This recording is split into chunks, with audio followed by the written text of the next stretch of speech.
Now what happens, हम इस solenoid के अंदर एक मटेरियल डाल देते हैं। मान लो हमने एक मटेरियल डाल दिया ऐसे।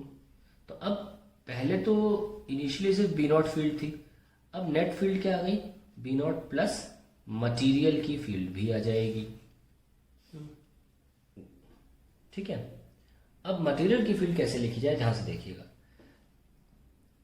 मैं इसको नेक्स्ट पेज बनाता हूं। जब हम कोई मटेरियल मैग्नेटिक फील्ड में डालते हैं तो उसमें कुछ करंट लूप्स जनरेट हो जाते हैं। मैं क्लॉकवाइज बना रहा हूं। ऑब्वियसली करंट लूप्स क्या जनरेट हुए, इलेक्ट्रॉन की वजह से, यस और नो। तो इलेक्ट्रॉन उल्टा घूम रहा होगा, तो मैंने यहाँ पे करंट की डायरेक्शन बनाई है। वजह है कुछ, मैंने यहाँ पे इलेक्ट्रॉन की डायरेक्शन नहीं बनाई, इलेक्ट्रॉन की खुद सोच लेना, मैंने करंट की डायरेक्शन बनाई है। So when you have just put this inside a solenoid where there is magnetic field, इस स्पेसिमेन के अंदर के जो इलेक्ट्रॉन हैं वो गोल गोल घूमने लगते हैं। क्योंकि हमने देखा है कि अगर मैग्नेटिक फील्ड में एक इलेक्ट्रॉन, अगर मैग्नेटिक फील्ड में कोई इलेक्ट्रॉन एंटर करेगा तो वो कैसा मोशन करेगा, ऑब्वियसली सर्कुलर मोशन करेगा। सर्कुलर मोशन कर भी रहे हैं, तो हर एक सर्कुलर मोशन करता हुआ जो लूप होता है करंट लूप बन जाता है, और उसकी वजह से एक हमें मैग्नेटिक मोमेंट मिल जाता है साउथ नॉर्थ, क्योंकि क्लॉकवाइज है ना, साउथ नॉर्थ मिल जाएगा। लेकिन अभी हमें इस करंट लूप की वजह से जेनरेटेड साउथ नॉर्थ की जरूरत नहीं है। ये सारे ये जो करंट है ना, इसे हम बोलते हैं मैग्नेटाइजिंग करंट। टाइजिंग करंट। और एक्चुअली मान लीजिए करंट है, सारे के सारे करंट जो है वो जब इंटीग्रेट होते हैं आई 1 से लेकर एन तक, तब हमको मिलता है एक total magnetising current I M. तो हम लिखना चाहें तो कैसे लिखेंगे, B is equals to B naught plus B material, और बी नॉट तो होता है म्यू नॉट एन आई, और मटीरियल क्या होगा, सेम लिखना है mu naught N I M, that's it. और यहाँ पे जो आई एम है, ये आई एम जो होता है इट इज मैग्नेटाइजिंग करंट, और इसकी डेफिनेशन लिख लेते हैं। Magnetising current, it is a current obtained by adding all the current loops,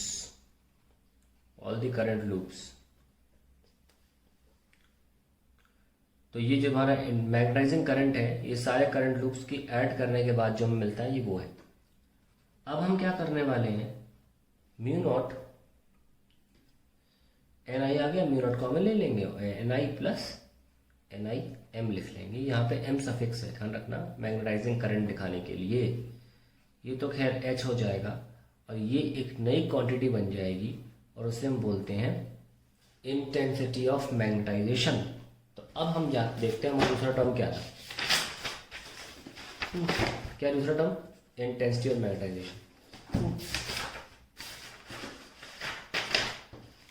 से कहा था वो, हाँ, दिस एम सेकेंड टर्म आ गया N, which is N I M. क्या बोलेंगे इसको, इंटेंसिटी ऑफ मैग्नेटाइजेशन, मैग्नेट बनने की क्षमता, ये है एम। फिजिकल मीनिंग समझिए पहले इसका। एम क्या दर्शाएगा, वो मैथमेटिकली अलग चीज है। तो एम दर्शाएगा क्या, एम दर्शाएगा मैग्नेट बनने की क्षमता। क्यों भाई, जैसा मटेरियल होगा तो इलेक्ट्रॉन लूप्स बनेंगे करंट के, उतना मैग्नेटाइजिंग करंट आएगा, है कि नहीं। इसकी वजह से एम जनरेट होता है, एन इंटू आई एम। एक बात और सुन लीजिए ध्यान से, अगर हम अलग से नोटिस करें तो मटेरियल में क्या निकल के आया है, mu naught N I M, और इसमें जो एन आई एम है इसकी वैल्यू है, किसकी वैल्यू है, कैपिटल एम की। और यहाँ पे कैपिटल एम कौन है, it is intensity of magnetisation. Magnetisation. देखिए बहुत सी रिफ्रेशर्स जो आप यूज करते हैं उसमें इस एम को इंटेंसिटी ऑफ मैग्नेटाइजेशन होने की वजह से लेटर कैपिटल आई से दिया गया है। कंफ्यूज नहीं होना, यहाँ पे मैं आई एम लिख रहा हूँ, क्या आप कंफ्यूज हो जाओ कि आई एम का मतलब क्या हो। आई सफिक्स एम है, एम काफी बड़ा लग रहा होगा। यहाँ पे जो एम है वो इंटेंसिटी ऑफ मैग्नेटाइजेशन है। मैंने ये लेटर क्यों यूज किया? देखिए मैं रिफ्रेशर्स को कभी भी एक ऑथेंटिक सोर्स मानता ही नहीं हूँ। मैं ऑथेंटिक सोर्स मानता हूँ एनसीईआरटी को, या अच्छी किताबें से रिस्टिक हैलिडे हो गई, सीवी हो गई, या विकीपीडिया।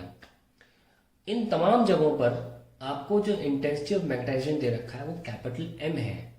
अगर एनसीईआरटी में एम दिया हुआ है तो संभावना तो बहुत ज्यादा है कि बोर्ड एग्जाम में भी, जेई में भी, नीट में भी, या जो भी हिंदुस्तान में एग्जाम होते हैं वहां पे इस अक्षर, इस चीज को एम से ही दिखाया जाएगा शायद, क्योंकि after all exam the based on NCERT, B Ed CBSE और एनी अदर एग्जाम। बहुत से बच्चे बोर्ड एग्जाम के लिए पढ़ रहे हैं, तो एनसीईआरटी अगर उस लेटर को एम से दिखा रही है तो वो कैपिटल आई क्यों लिखेगी? संभावना लेकिन पूरी 100% नहीं है ऐसी। ऐसा हो सकता है आई से भी आ जाए, क्योंकि कैपिटल आई भी काफी फेमस हो चुका है। इसको कैपिटल आई से दिखाना काफी फेमस हो चुका है, लोग दिखाते भी हैं, कुछ गलत नहीं है उसमें, कुछ भी गलत नहीं है। आप एक्स से दिखा दो, वाई से दिखा दो, जेड से दिखा दो, पेड़ बना दो, उससे क्या फर्क पड़ता है? इससे कोई फर्क नहीं पड़ता। पर ये प्रॉब्लम है कि ये एम ज्यादा फेमस है इन द आउटर वर्ल्ड। जो आप जाएंगे, अगर आप रिफ्रेशर से बाहर निकलेंगे तो हर जगह आपको एम ही दिखेगा। सो टू अवॉइड द कंफ्यूजन, देखो कल को अगर बोर्ड एग्जाम में ये आई से आ गया, बच्चा कंफ्यूज हो गया, तो ये मेरे पास हुआ कहने को कि भाई एनसीईआरटी में एम दे रखा था, मैं ऐसे कह सकता हूँ लेटर, तो आपको एम लेना चाहिए, यूज करना चाहिए। पर कोई बात नहीं, अब जो लेटर यूज करना चाहेंगे कर ले, और इसमें कुछ गलत सही नहीं है, ध्यान रखना। कोई भी लेटर यूज कर सकते हैं, इसमें कुछ भी गलत सही नहीं है। इंटेंसिटी ऑफ मैग्नेटाइजेशन हमारे सामने आ जाता है। नाउ इसकी मैथमेटिकल डेफिनेशन क्या है, सुनिए ध्यान से। इसकी मैथमेटिकल डेफिनेशन है मैग्नेटाइजेशन, भी बोलते हैं इसको शॉर्ट में, किसको? इंटेंसिटी ऑफ मैग्नेटाइजेशन को मैग्नेटाइजेशन भी शॉर्ट में बोलते हैं। डेफिनेशन है, it is defined as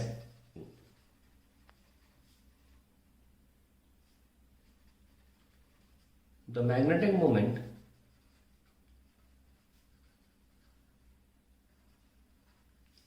per unit volume of material. तो मान लीजिए आपने कोई मटेरियल लिया और उसमें आपने मैग्नेटिक फील्ड बाहर से दी, चाहे लपेट के तार सोलेनोइड की तरह, तो मान के चलते हैं कि वो अलाइन हो गए होंगे सारे के सारे, ये सब लोग अब अलाइन करा लेते हैं।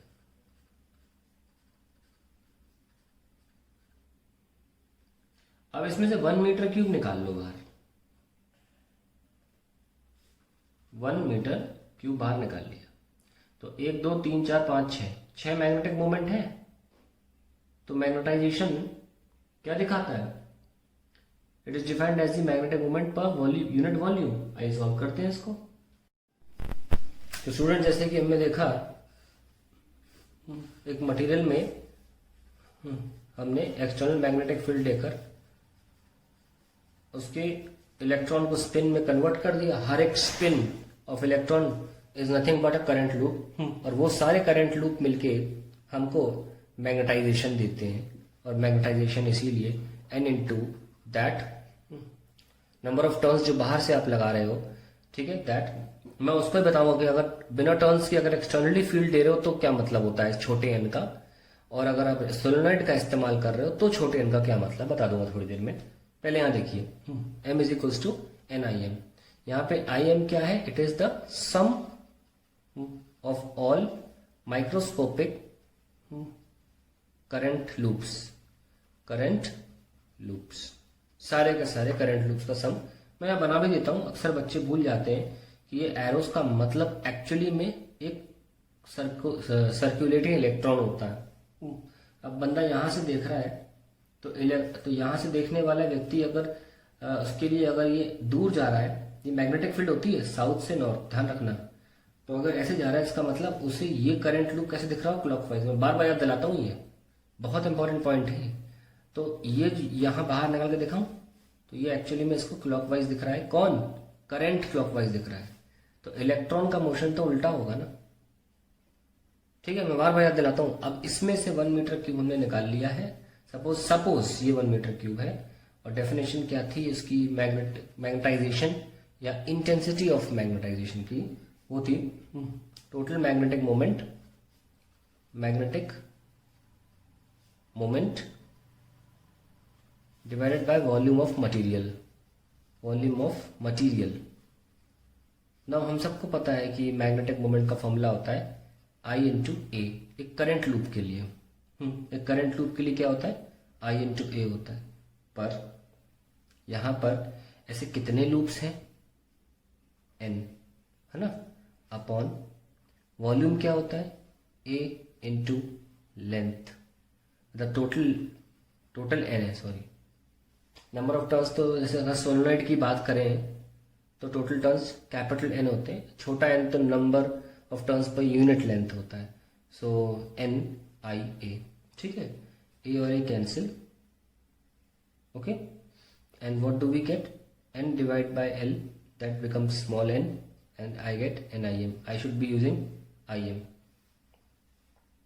क्योंकि मैग्नेटिक मोमेंट जो है वो IM की वजह से है, मैग्नेटाइजेशन करंट जो कि इन लूप्स में है।